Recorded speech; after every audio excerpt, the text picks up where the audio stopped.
નમસ્તે, હું છું ઢેરી દક્ષાબેન મહેશભાઈ અને હું એક ગૃહિણી છું. આજે 3 મે એટલે કે આંતરરાષ્ટ્રીય ઉર્જા દિવસ, જેના અનુસંધાને ઉર્જાના એકમની વ્યાખ્યા સમજાવી તેના સ્વરૂપ વિશે જણાવો.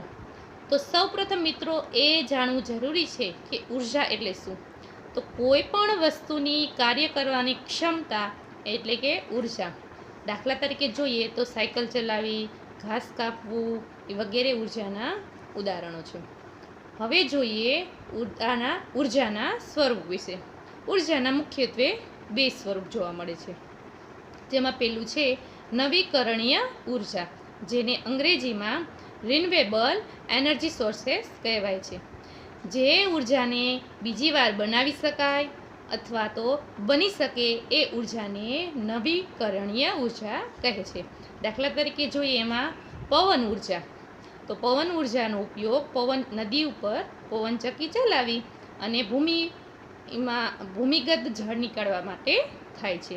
ત્યાર પછી છે જલ ઉર્જા. જલ ઉર્જાનો ઉપયોગ વિદ્યુત ઉત્પન્ન કરવા માટે થાય છે. ત્રીજું છે સૌર ઉર્જા.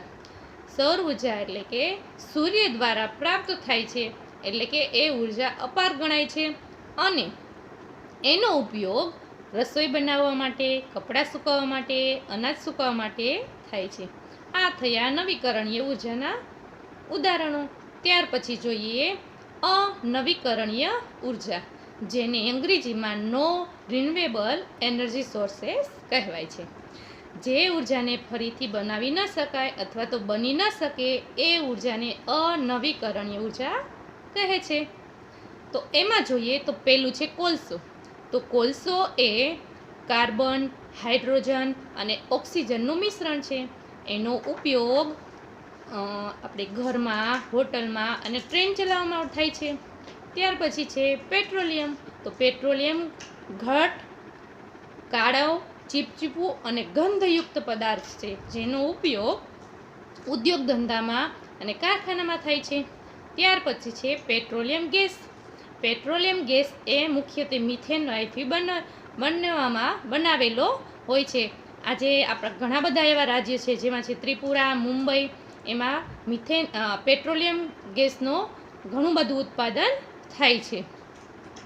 તો આ અનવીકરણીય ઉર્જા એ લાખો હજારો વર્ષ પહેલાં પૃથ્વીના પેટાળમાં એની ઉત્પત્તિ થઈ હતી. આજે દિવસે ને દિવસે આ ઉર્જાનો ઉપયોગ વધતો જાય છે, એથી આ ઉર્જા ઘટવાની શક્યતા છે અને આ બધી જ ઉર્જા એ પ્રદૂષણ ફેલાવે છે. તેથી બની શકે તો